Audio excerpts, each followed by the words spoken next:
Hello out there. We're on the air. It's Rink Moose Talk tonight. The beers are cold. The mics light up. And the boys get set to fight. The gloves come off. Opinions get thrown. And someone slips on ice. One man howls. The other scowls. But the show must go on. Oh, the good old hockey game is the best game you can name. And the best game you can name is the good old hockey game. You're an announcer with a long stick from time to time. With hockey flows and more shots known. Pierre Mcguire's life, not John's a leaf. Ovechkin's teeth and Hoffman's crazy wife. When Carey slumps and Bergevin stomps, Duran's not LaFontaine. Jokes aside, it's podcast time, and Rink Moose is the name. Oh, the good old hockey game is the best game you can. Ladies and gentlemen, good evening. And welcome to episode 25. Wow. Of the Go on. Of the Rink Moose Hockey Podcast. Moose. Simmer down. A weekly episodic podcast where two good friends will sit down at some imaginary invisible table and discuss all things National Hockey League, as well as their implications in fantasy hockey.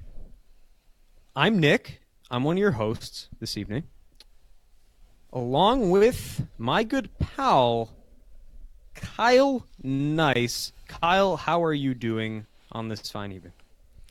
Well, Nick, when you speak about sitting down at this imaginary table, it sounds a whole lot better than where I am right now. Right. Yes. I've moved into a new abode, a new mansion, the Rink Moose mansion, some would say. And as it so happens, I've had to lock myself in a broom closet just to give you guys the best episode possible. So we're coming at you from the Rink Moose closet, and I couldn't be happier. It's a very cozy little shack here, Nick. So just literally squished, no leg room. Just trying to just stick through it for the next hour here. Is that right?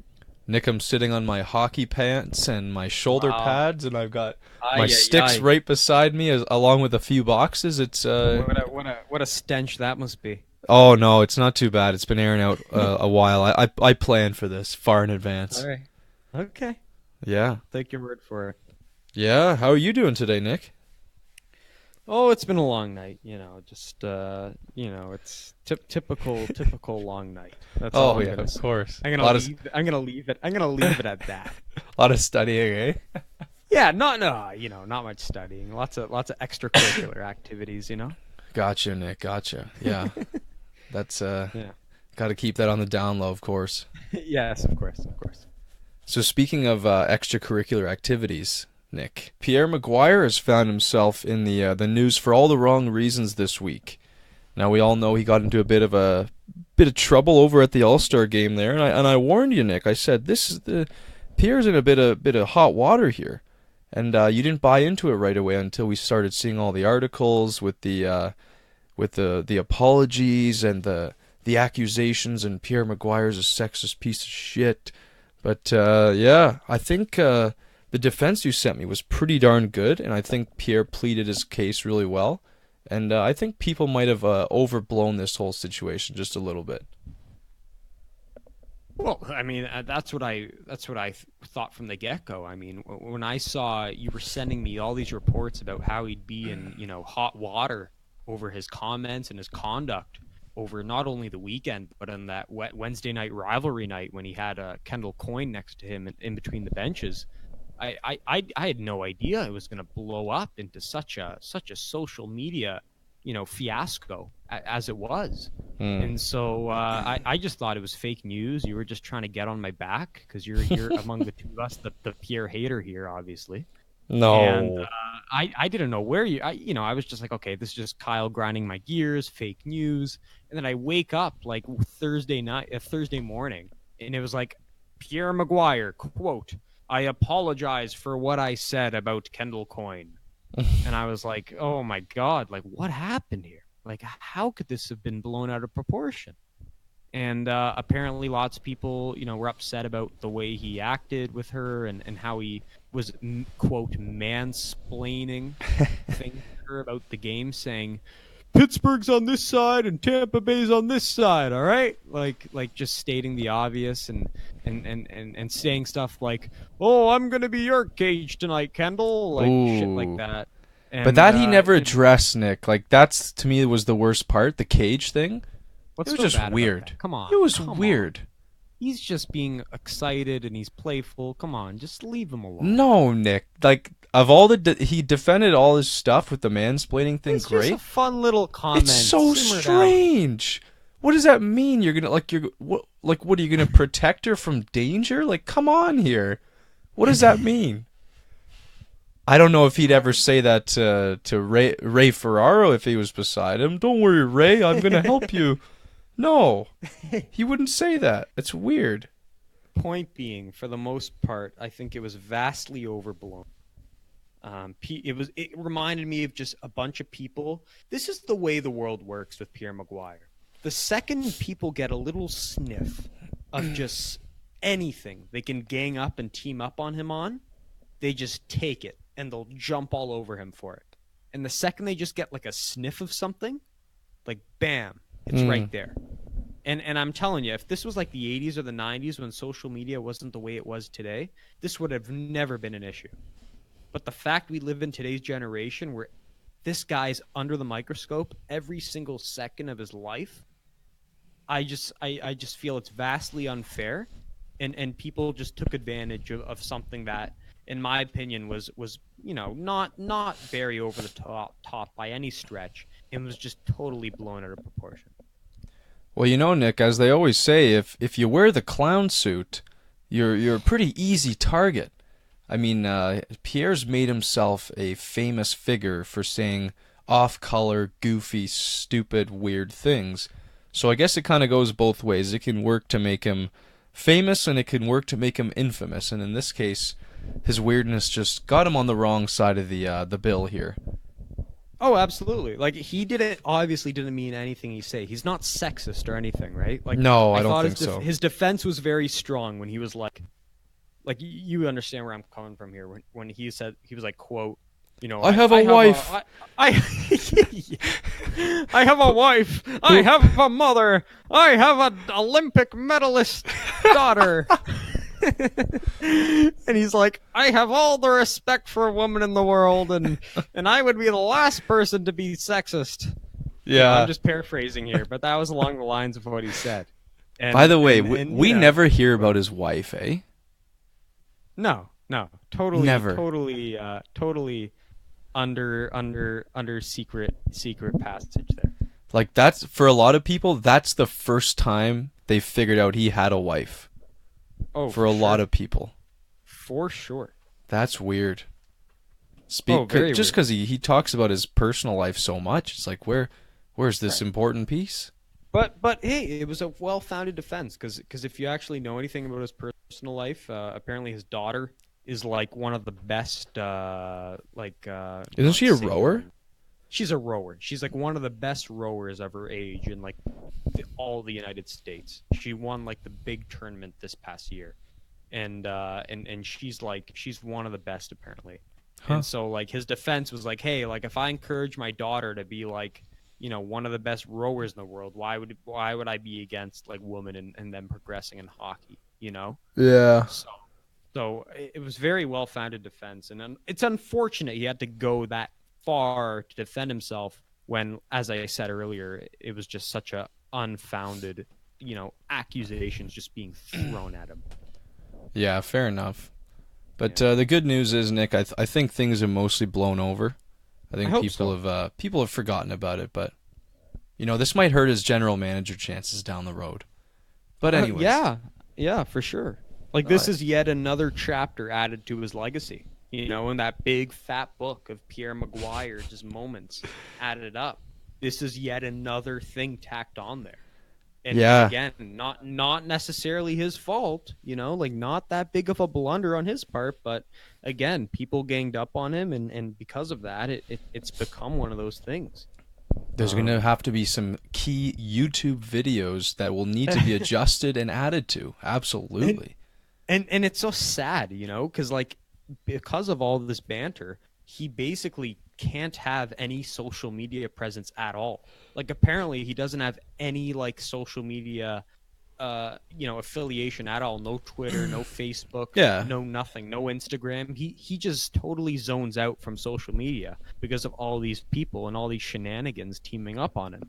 Fuck. And so, like, it's funny because, like, when shit like this happens, he has, like, friends of his, like, executives in hockey calling him saying, "Hey, Pierre, you're really under the microscope now, buddy." So, yeah, it's I feel bad for the guy. Well, what can you do, right? He's going to be in the news again next week for something else, so that'll push things back to the natural order of things with Pierre. But we got to move on, Nick. Unfortunately, yep. We've given him our standard 10 minutes here, and just quick news, little news update, not huge, but Mikey DiPietro, your favorite goaltender of all time, got called up to Vancouver today on an emergency basis. So I think the way that works, I know you sent me that little thing, is that if all your NHL contracted goalies are injured and you don't have a backup, then you're allowed to call up your OHL/CHL goaltender. So it's a rare case, Nick, and I don't think he was on the ice or in the game today, but good little bit of experience for the young kid. I'm sure he learned a lot from tonight. Yeah, I mean, it's sad. I wish I got to see him play. You know, being one of my favorite goalies, that would have been fun. Yeah. But the law is the law is the law. The CBA is the CBA, and he's gotta abide by that. And the reality is, like, he is an emergency backup. He can't just be thrusted in as the starter tonight. So. It is what it is. We're just going to have to wait for another year or so for his debut. But, I mean, I think the players will enjoy it. I think having his being the character-filled guy he is, having him on the bench will be fun. I think he's going to get introduced to a lot of teammates that he's going to be running with for the next 5 to 10 years, the next several years, which is cool. Just a fun night sitting on the bench. And I think for a guy like him who just embraces talking to people and just being that character presence on the bench, I think he's going to have a good time, and I think it's good for him, you know? Yeah, the only question I have on this guy is when is his projected start date? Because they've got Markstrom now, and he's probably not the answer for the future, but they've got this guy Thatcher Demko, who's a very highly touted young man, and they say he's their goaltender of the near future, so I just wonder, where does Mikey DiPietro fit into this? Like, is he going to be here in the next 5 years, maybe more, maybe 2 years? I don't see a little window for this guy unless trades are made. And see, this is why, personally, I wouldn't be surprised if they ultimately trade Demko, just given their depth at that position. And I think any rational Canucks fan would agree with me on that point, right? You got a Markstrom, a Demko, and a DiPietro. You're not going to trade DiPietro being the more highly touted guy, potentially of the three there. But if you can get, value for a Markstrom or a Demko, whether it be, more depth on defense, which I think would be needed given, your best defenseman's an Alexander Edler, who's, let's be honest, is running older nowadays. I think if you could just get like a solid defense prospect or a guy who's a veteran defenseman for one of those three strong goaltenders, I think you'd easily pull the trigger on that deal if you're the GM there. Yeah, I agree. It's an interesting little scenario and definitely a good problem to have for those guys. And we just saw Edler got his face just messed up yesterday in the Philly game, which was just nasty. So I think that if he's out long term, their playoff chances are hurting. But who knows in that Western Conference? Just it's the Wild West. It's like no one knows what's going on. Yeah, like I heard it's going to be at least a week, And so Oh, the okay. fact they already gave a little timetable on that is reassuring. That's good. Yeah. Apparently, like no big structural damage. You just had to have like some stitches done, and he's got a concussion, Oh, which he doesn't does. sound good. Doesn't sound good. Okay. But obviously no structural damage, so that's a good thing. Yeah. And like you said, he is their best defenseman. He's a guy they really lean on. And hey, he was even some trade bait. You know, if they really fell out in the next 2 to 3 weeks, potentially he'd be traded. So Yeah. you know, you never know. But you know, hopefully all for the best. Fingers crossed. I mean, for all fans in Canada, I think it would be great to see the Canucks have a playoff push, and Sure. he'd be a big part of that. I guess. So yeah. So I think just fingers crossed here and hope for the best. Yeah. Well, Nick, let's get down to business. We got to talk some numbers here because there's big news just coming out today, and today's Tuesday, February 5th. We just got the Matthews contract, and there's been some guys on both sides of the fence here, Nick. We've got about an 11.6 AAV for 5 years, so not the full 8, but just the 5. Initial thoughts, what do you think about this contract? I mean, the way it sounds, the only way they were gonna get him under 12 and around that 11 million range was if they offered him less term. You know, instead of like an 8 or a 7 or a 6 year, they gave him a 5-year deal. And so, by the sounds of things, 5-year, 11.6 million seems to be, you know, a good deal for both parties. You know, it's not a steal. Yeah. It's not a Pasternak deal. It's not like what Boston got with Pasternak, but it's also not like very close to McDavid numbers. And so I think for both parties, it's a decent deal, and I think it's good for the Leafs because now they have him and Nylander under wraps. It's not like you had both Marner and Matthews sitting out. Like imagine if you had both their agents saying, "Hey, we're not negotiating till May," you know, Oh like yeah. then you'd be in a tough situation because you wouldn't be able to project what exactly your future, like, you know, what you're going to offer everybody else. It's hard to plan when these agents just totally block you off. But I think the fact that they got Matthews done and Nylander done just a few months ago, I think now that you got 2 of the 3 done, you can now start planning for the final third, you know, head of the dragon here and Marner. Yeah. So I think it was good how his agent and Matthews were transparent about what they wanted. They came to a deal. Dubas got it done, and now we see what happens with Mitch Marner. Yeah, fully agree on that point. I just don't see what people could be bitching about for this contract. Like, for those out there saying this is too high for Matthews, I simply don't understand. Because we're all speculating, oh, it's going to be at least 12. It could be as high as 14. Like, we're all speculating that. And what Dubas has done is, sure, he's shortened the contract, but this is your window anyways. Like, he's setting up the window so it makes it possible. Like anything over 11.6 and things get very dicey. But the thing Bob McKenzie was tooting his horn about today was we switch our focus obviously to the Marner camp, and we got to ask ourselves, what does he get? Because his camp, and that's his agent himself, his dad, of course, they think he's worth every penny that Matthews is.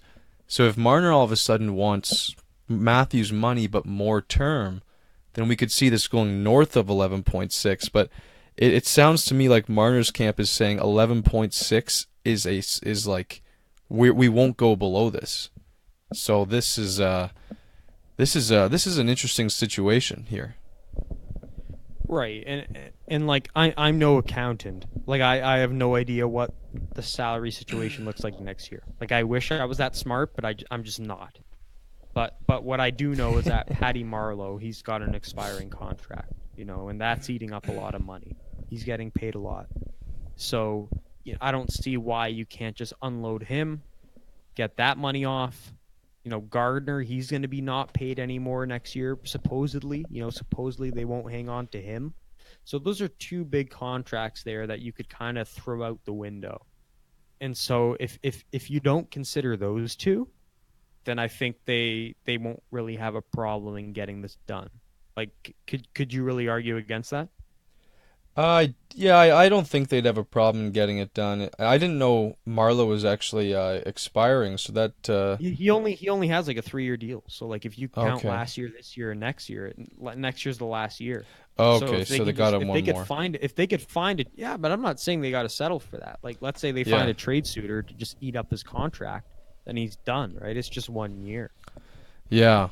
Now the other crook in this little scenario here is, I don't know if you heard on the radio, but Darren Dreger said he broke the news. He said Mitch Marner, if he makes it past the deadline to sign him, then he will 100% get an offer sheet, and I think that happens July 1st, where teams are able to start offer sheeting. So if they don't have a deal done by July 1st, he says multiple teams will already have offer sheets prepared for Marner. But and then again, Marner's camp said they don't want to negotiate till after the season, so it's just going to be a lot of stress and a lot of debates that go on, and hopefully they can get it done before then. But it brings us back to the whole offer sheet conversation, and if a team does decide to go nuclear here, and make a huge offer, say like a 13-5. Then what do the Leafs do in that case? Do they just match it and figure it out later, or do they just kind of take the 4 first rounders and let them go?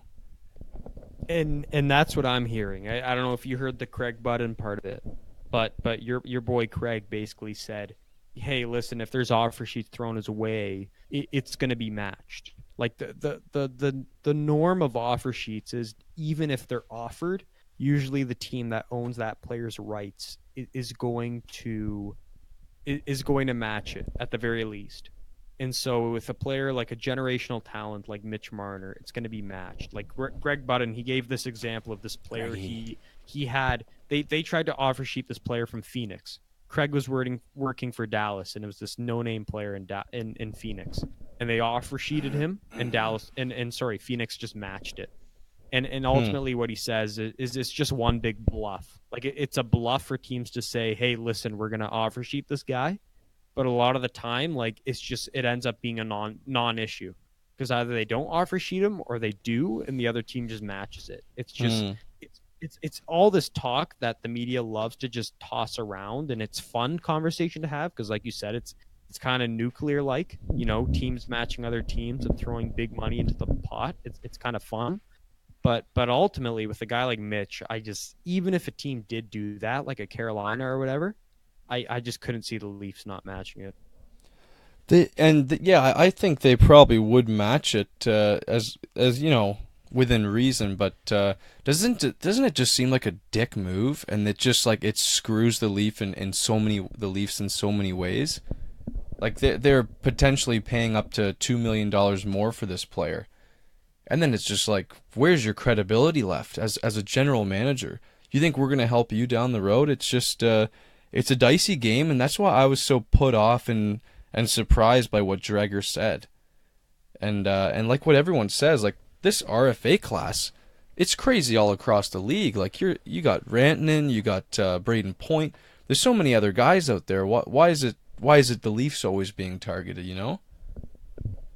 No, I think you're absolutely right. And he even said, Button, he said the GM in Phoenix, when him and his organization in Dallas made that offer, he was livid, the GM in Phoenix. Like, he did not want to talk to them at all. Like, that is absolutely how you ruin your GM relationship. Like, I know we like to joke around about our NHL 19 GM rep. Yeah. A GM rep going down, GM rep going up.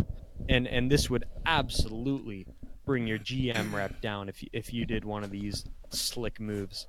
So I don't know. For a team to even try to do it is far-fetched, and then even if they do it, like I said, with a guy like Mitch Marner, I think you match it, and then you just live on and figure things out from there.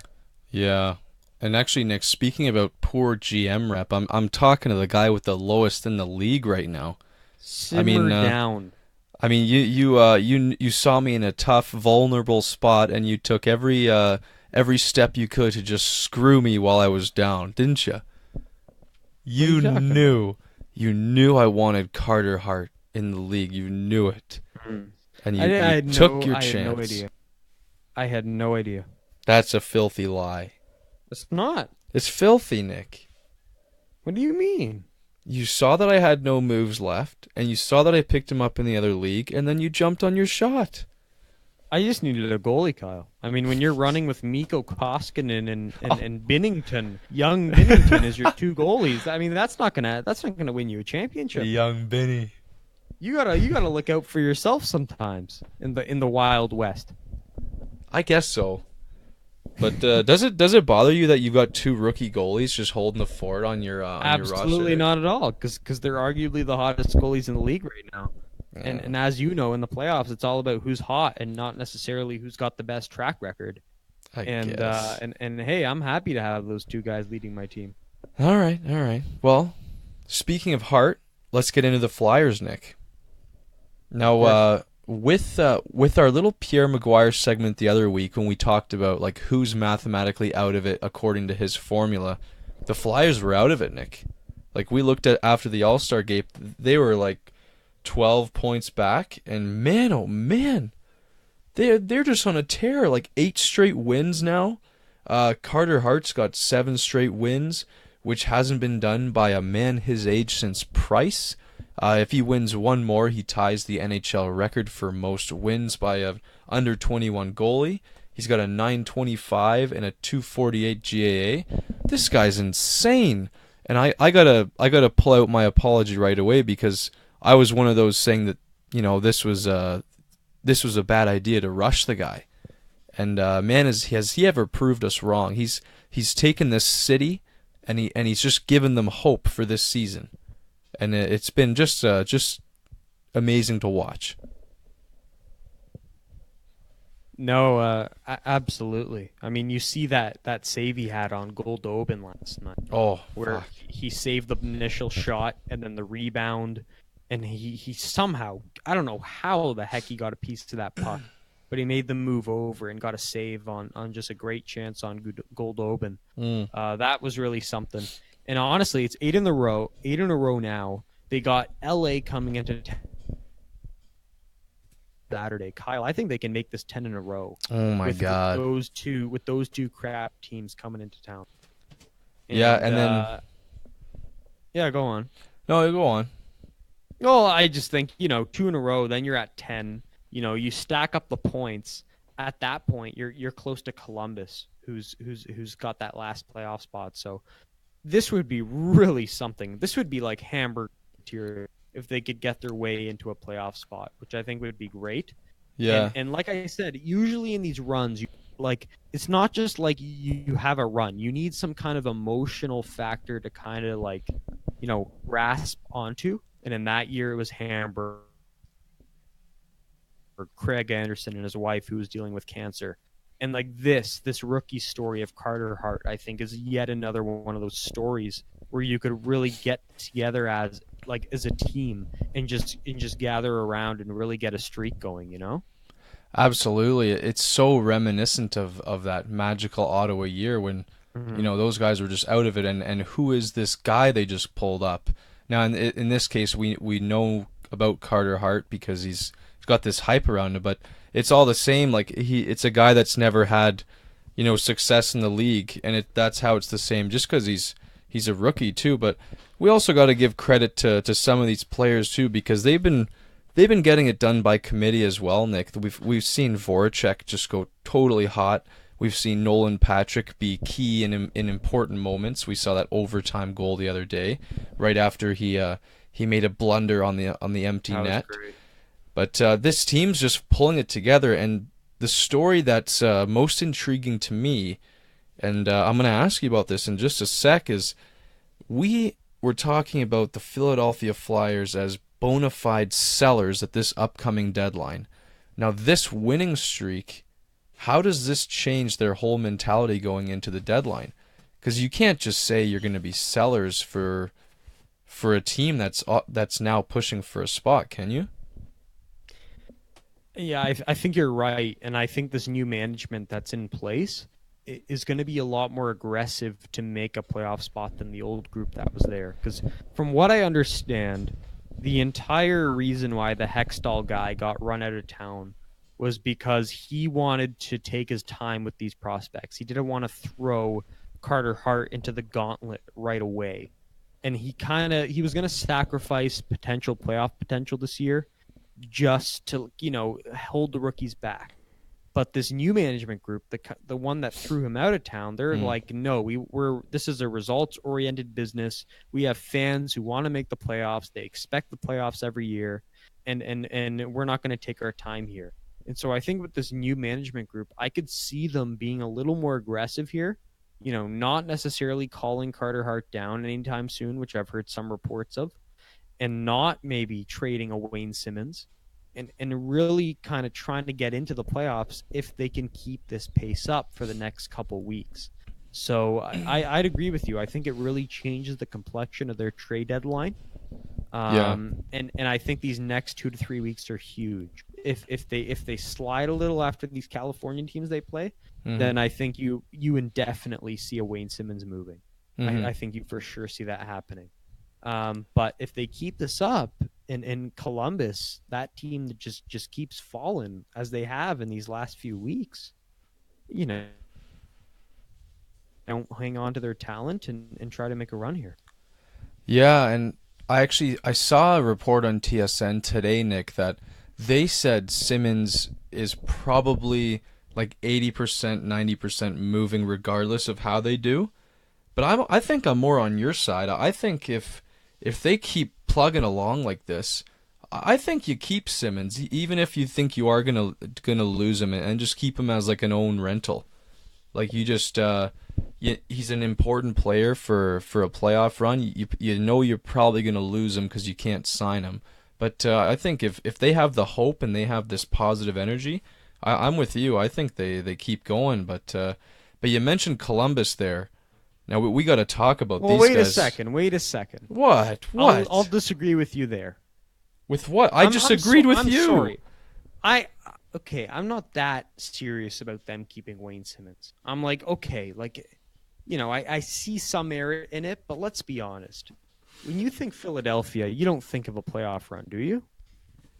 Oh, Nick. I don't know. This is like a first round and bust team. This would be like Edmonton getting it. Okay, no. Like you get in, and it's great for the fans, and you're gonna sell playoff tickets, and yet another year in the playoffs, but you're getting kicked out in the first round. You're playing Tampa, and you're getting mucked. Now hold on just a minute here. Okay, when you pull in Tampa, it ruins the story. But well, there you go. In the beginning of the season, we were saying this roster's good enough to be a good team. That. You said that. I didn't have them. I didn't. You had them in the playoffs. I don't know if I did. I'm sure you did. I don't know if I did. We enjoyed this roster very much. You like them a lot more than I do. But my point being, why in the hell would you keep Wayne Simmons when your best shot is getting to a second round? Like, that's just idiotic. Like, I get Columbus, right? I get, hey, let's keep Bob and Panarin because we actually have a shot. Like, this Metro is wide open. None of these teams have really seized it. We were at the top. We were at the top of it just a few weeks ago. I see the merit in keeping a Panarin and a Bob, but I don't know if, from Philly's perspective, I see the merit in, hey, this Wayne Simmons guy could get us to a cup final. I don't know about that. Well, I don't know, Nick. What depending on how these couple weeks go, who's to say that Columbus doesn't just shit the bed and they're shit? Then what do you do with the Bob and Panarins? We'll see. Well, let's get into it because Columbus Blue Jackets is our next topic here, and I've been trying to figure out what to do with these two guys for a long time now, and I don't know. You know what? I used to be on the camp to say keep one or keep both because you trust in your own players, but what we're seeing here is a rift developing between the coach and in particular Bobrovsky. So now I'm looking at the situation like this. If you have any chance to go deep in the playoffs, you'd want to keep the stud top 5 goaltender in the league. That's who you. If you don't have Bob, you have no chance. So if they choose to keep him, then that means they're making a run. But if he doesn't have a good trusting with the coach and he's mentally just not into it, then what chance do they have? And then Panarin's already at the top of the TSN trade bait board. I mean, I'm sort of more in the camp of maybe trade both because, if Bob's not into it, then you don't have a chance anyways. And it just seems like he's lost the trust of the coach. Well, let's not forget their GM. He's voiced they may be aggressive here. They may make some trades. I know Tortorella. He had that infamous interview. Did you hear that one this past week? I got one center. Yeah, I fucking love that shit. He walked in. He almost broke the TSN guy's mic. Yeah. And then he's like, yeah, he one center thing. And I think they need a centerman. They need to trade for like a solid number 2 center. They need like a Paul Stastny that Winnipeg had last year. Because now they have Dubois, and other than that, they've got like Brandon Dubinsky. Wenberg. You're not going to make a run. As much as I love this team, they're not going to make a run with just that depth down the middle. No. In Malkin and Pittsburgh, and a Kuznetsov and Backstrom and Winnipeg, in Washington. It's not going to happen. And so I could see them being a little more trigger happy with making a move rather than Philly, just given Columbus has always been in the hunt. And let's face it, Kyle, they need results. They really do. After last year's crushing loss in the first round, they've had 2 straight losses in the first round. Like, they're a team that has expectations to make a run here. Where Philly, I think they just be happy to get in at this point after what's happened to them this past year. So, for them, I could see them being a little more trigger happy, being more buyers at the deadline, and getting that second line center, and really trying to make a run. And that's why I'm a little more optimistic about their situation than a Philly. So Nick, you're saying that they keep both these guys? They might just keep them both out of just desperation to have a run here. Wow. Because I think the GM there, he looks at their team and he says, "Hey, we were an overtime goal away from beating the Stanley Cup champions last year." And I believe we have the talent with this great defense and this star centerman, Pierre Mcguire's boy, and Pierre-Luc Dubois, to make a run here. And like I said, the Metro's wide open. I don't think a Pittsburgh or a Washington look dominant. They don't look like a Tampa, or a Nashville or a Winnipeg. They're just not in that tier in my mind. And I think he sees it wide open and he's like, hey, we can make a conference final, and once you're at the conference final, it's a crapshoot. Yeah. And I could just see them being a little more optimistic. So I wouldn't be surprised if they keep both of them. But at the same time, with this development in Florida, with that trade they made with Pittsburgh recently, with the Brassard trade, to me it looks like Florida's trying to empty cap space, bring in like a guy like a Bobrovsky, because Luongo's getting older, Reimer is very inconsistent as a backup. I could really see them getting a guy like him, but at the same time, I wouldn't be surprised if they keep both. So you're saying Jarmo Kekalainen takes all his poker chips and he just shoves them right to the middle of the table? Because we know, and especially if he wants to not only keep them but buy, you think he could possibly buy, and then it's like, you are so screwed. As soon as this year's over, it's like you plummet to the depths of hell because you've lost both guys for nothing. And then you've spent probably futures to buy some centermen at the deadline. This is a nasty, nasty business. No matter, I don't think there's a right answer here, Nick. There's simply not.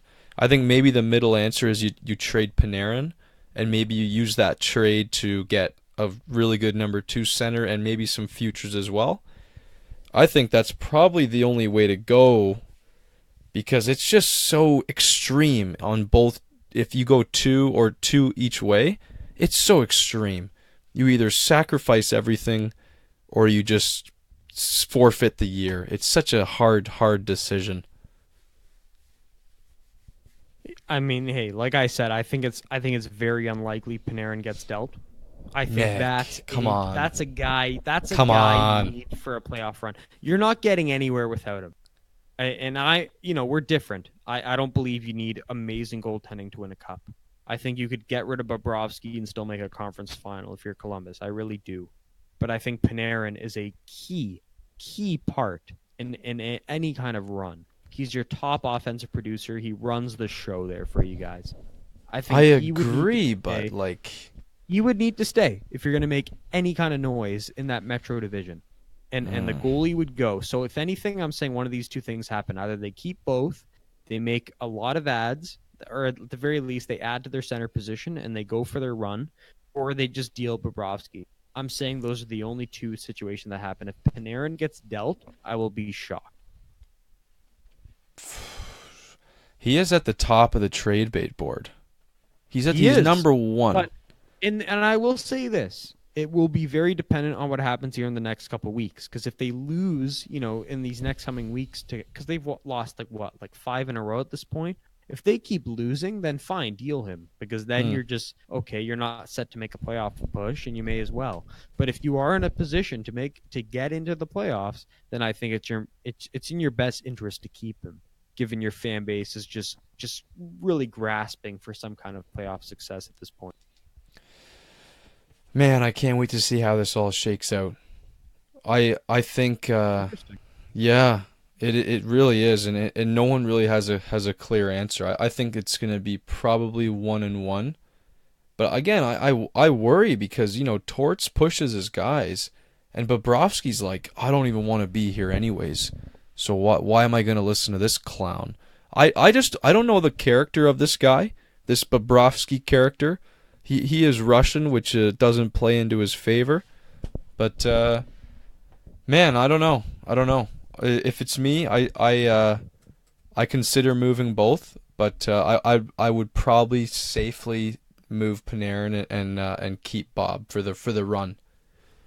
But that's how that's shaken out. And let's turn our attention to that trade bait board, Nick. You've seen the board every so often here. There's moves being made, and people are shifting up and down. Now, what intrigues you the most on that board? Well, I mean, I think LA is an interesting team because I think of all the teams in the West, they're the team so far who definitively looks like they're sellers. I think we said a lot of that through the recent Jake Muzzin move. Yeah. You see Alec Martinez there. I think he'd be a great fit. Hell, I think I'd love it if you get that combo of Martinez and Muzzin. I think that would be awesome. Oh, if Martinez went to Toronto? Oh, that'd be awesome. You get one guy on the left side, one guy on the right side. You end that whole debate, and you just have an LA Kings pairing. That would never happen. So I'd love to see him get dealt. There was obviously reports about Carter being centerman. As I said about Columbus, that's exactly what they need. What if he returned to Columbus? That would be really something. And hey, just looking at, and I think Ottawa is a huge story. What happens with those two guys? What happens with Duchesne and Stone? From what I hear, Stone talks were a little more optimistic about an extension than Duchesne. Yeah. But of late, with the way they've been losing, they seem to be losing at the worst possible time. Oh, they're shit. So because of that, the players just aren't buying into what Pierre Dorian's trying to sell them on about how well they're going. There's certain guys here who I think are imminent. Like I think they're for sure getting dealt. Like a guy like Furland, I think is a definite dealt. Zuccarello, a definite dealt. Just certain guys. So I don't know. There's a good names here for most like prospective trade deadline like years. This is a pretty exciting year in my opinion. Absolutely, it's crazy that like what we're getting with the RFA situation and the trade bait situation. I mean, I want to add a little bit of perspective on the Duchesne scenario here, because if you listen to Duchesne's interview about this whole contract talk, it sounded to me like he almost wrote it right on the wall. It just sounded like he's ready to go.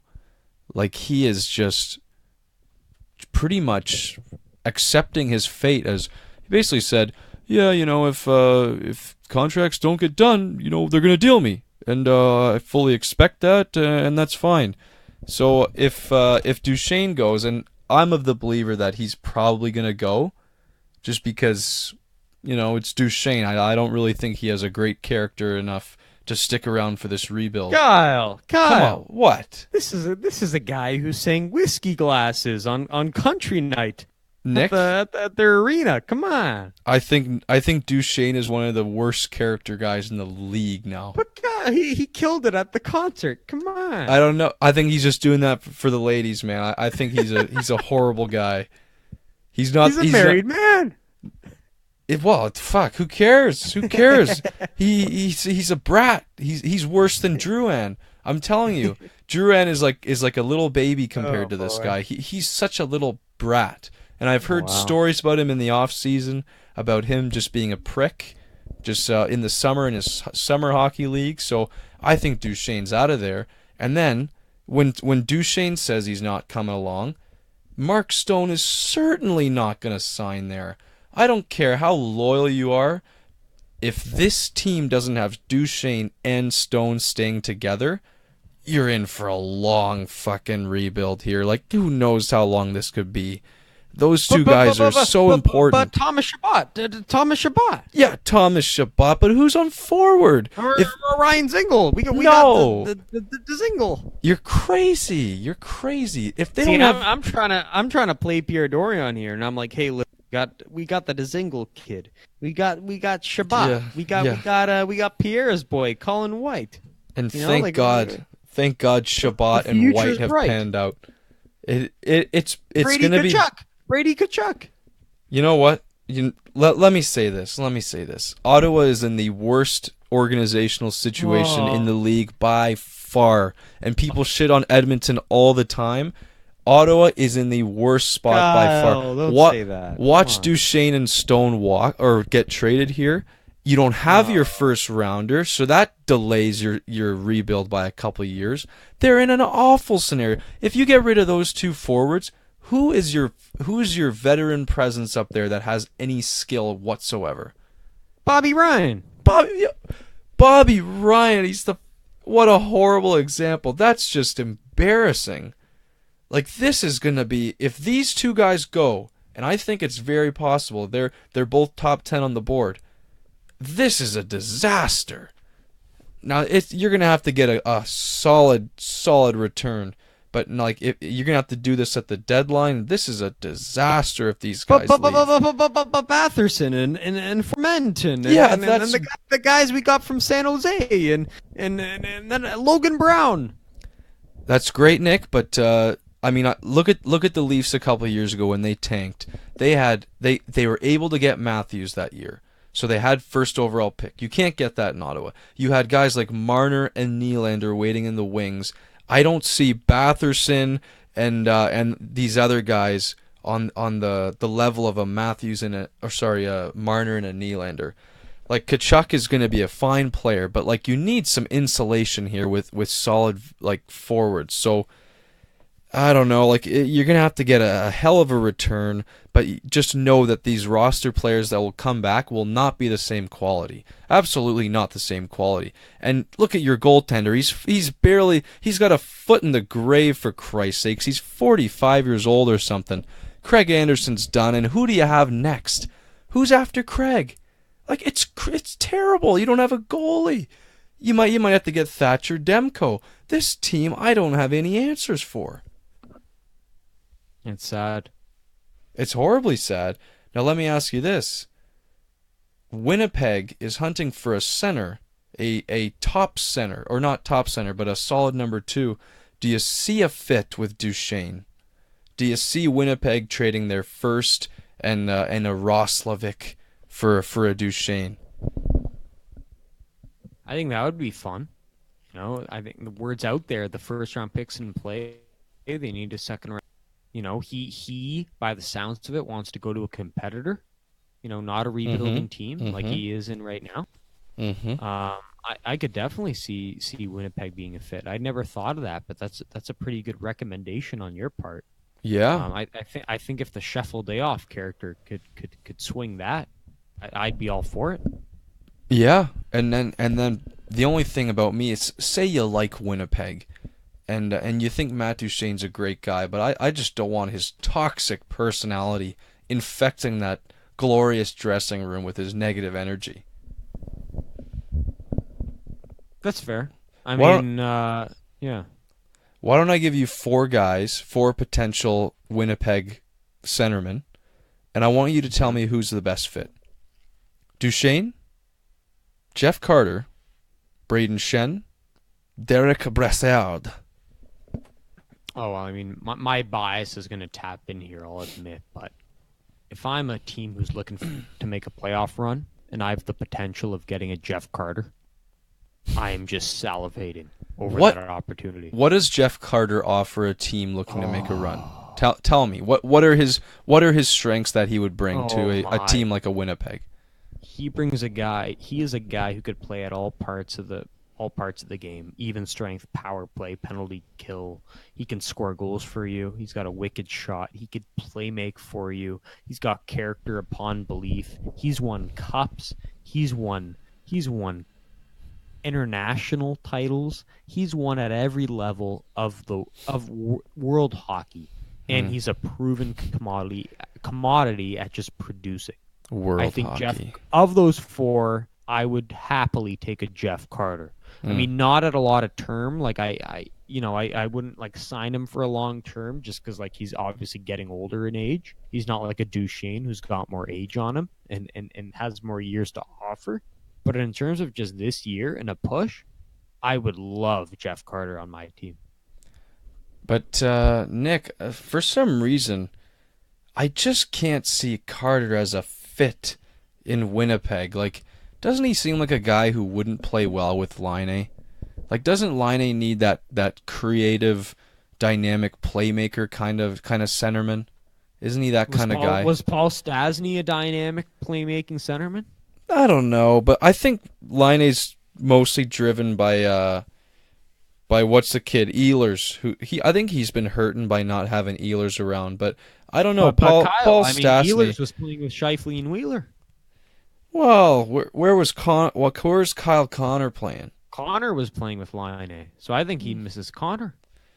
Well, either way you cut it. I mean, I don't see a fit here with Carter.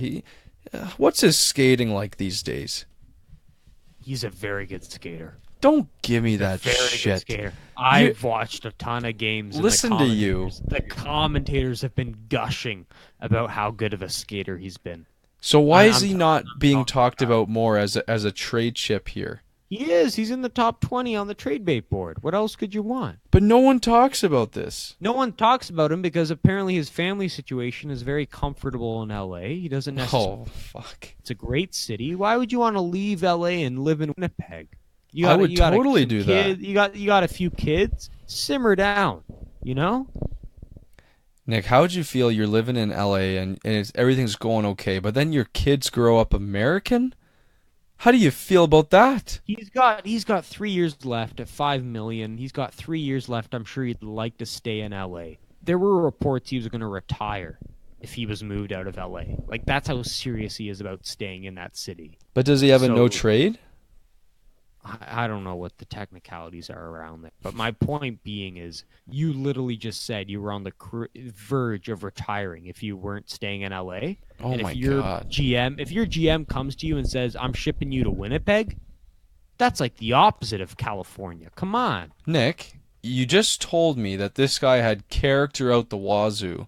What kind of character guy says, I mean, he's got a chance to go win in Winnipeg? He's won 2 cups, Kyle. When you've won 2 cups, are you really yearning to win any more? I think you're just looking to retire and have a good future for your family and your kids. Am I right? Nick, if you have world-class character, you want to win another one. You want a third cup. I don't know, Kyle. I question this guy to no end. You're going to retire at 35 with plenty of legs left because you're comfortable in LA? You're a bitch. Family, Kyle. Your family. You got to look No. after the family. He's a bitch. He's got 5 more years of good hockey. Well, three and a half more years of decent hockey left. If I'm him, I'm going to wring myself dry for those 3.5 years and just try to win. And if I'm trying to win, I'm getting the hell out of LA. You can leave your family behind. Leave them behind and visit them every so often. That's rough, man.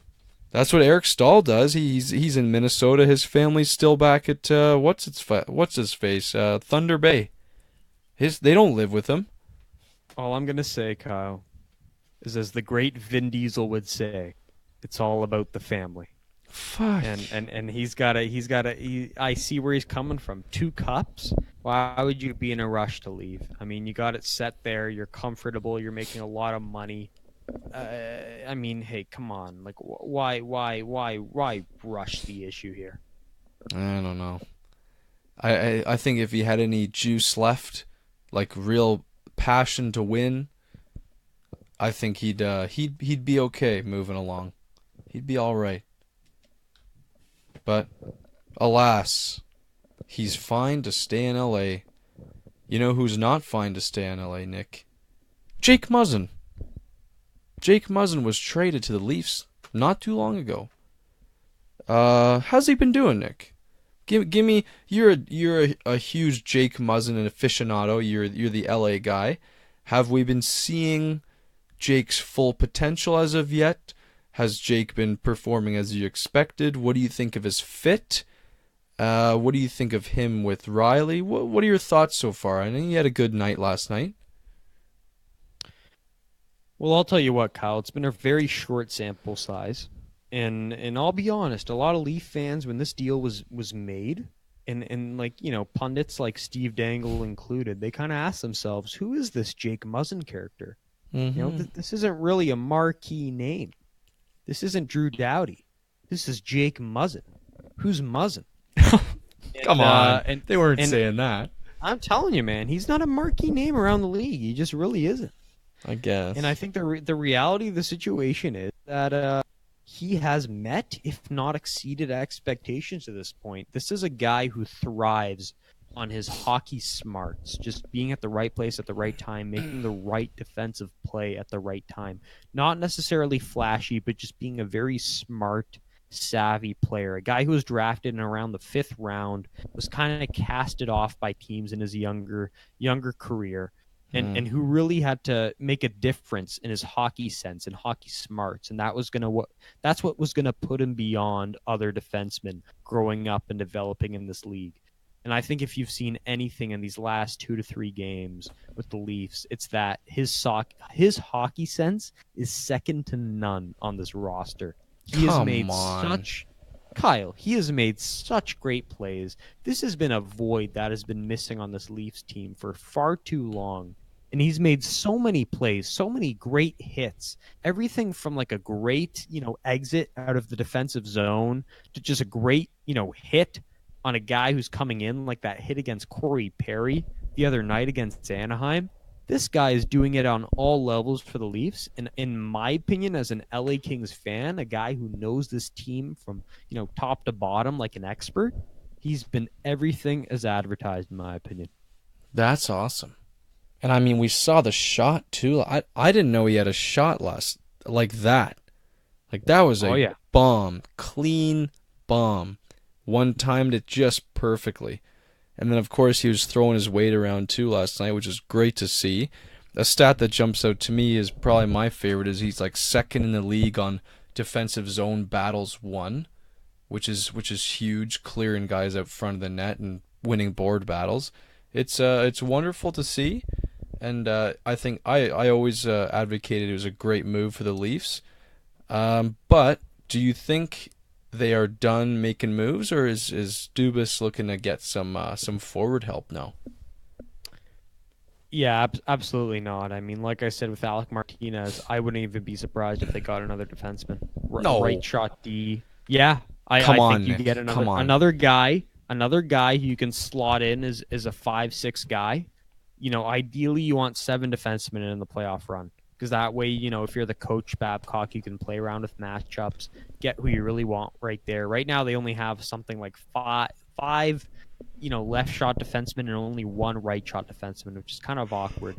And I think to have 7 and that 7th guy being a right shot defenseman that would be really neat. Because then, if you're getting a playoff run and a guy like Zaitsev is struggling, you just take him out of there, or a Hainsey, you can take him out of there.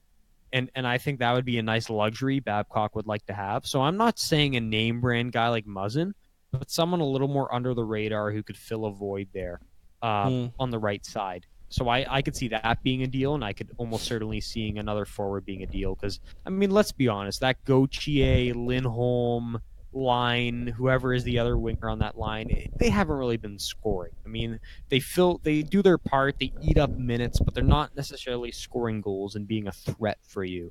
So I think a forward who could chime in, a guy with character, a guy with a bit of bite, some grit. Let's get some I think bite. that's something. Yeah, that's some sandpaper. That's what's missing on this team.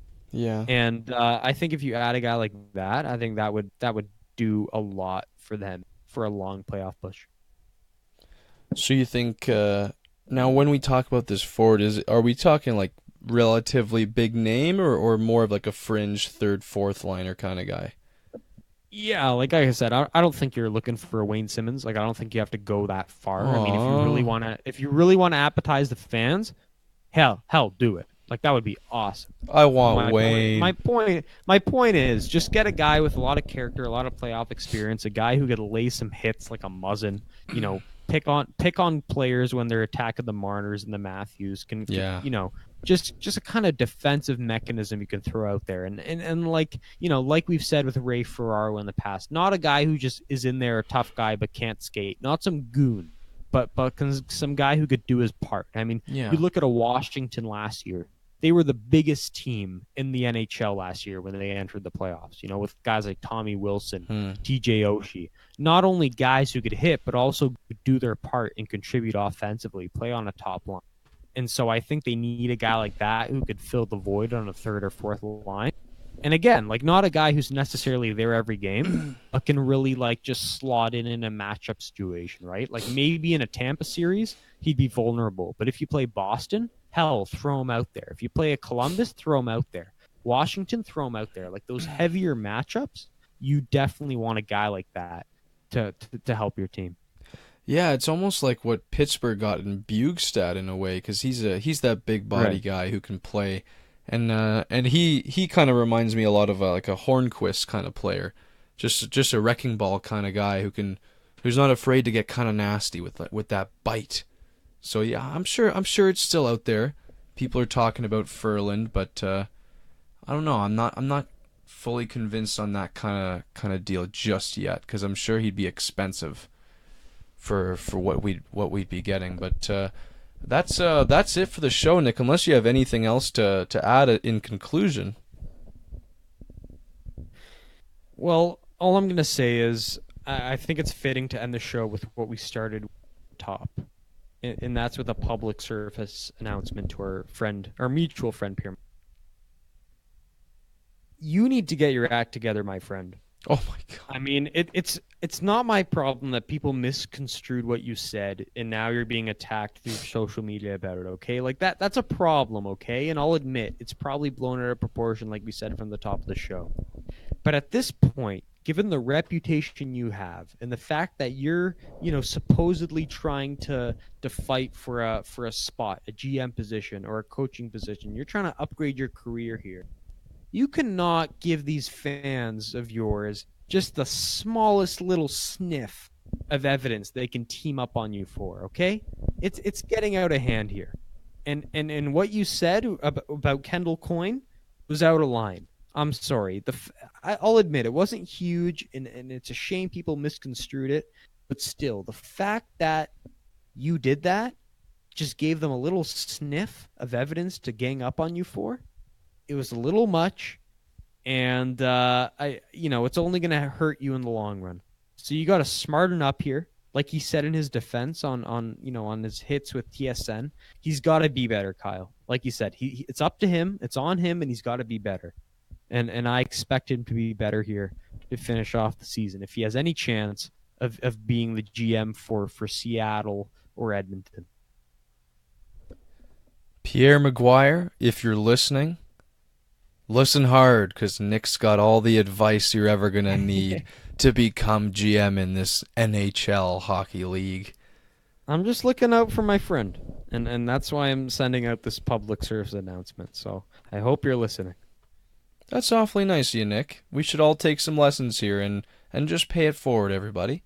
Just give your friends a helping hand, pat on the back. I think it's very nice. But I'm sure Pierre Mcguire's people will find this, listen to it, and clip it and send it over to him, and he'll be on the show next week. I hope so.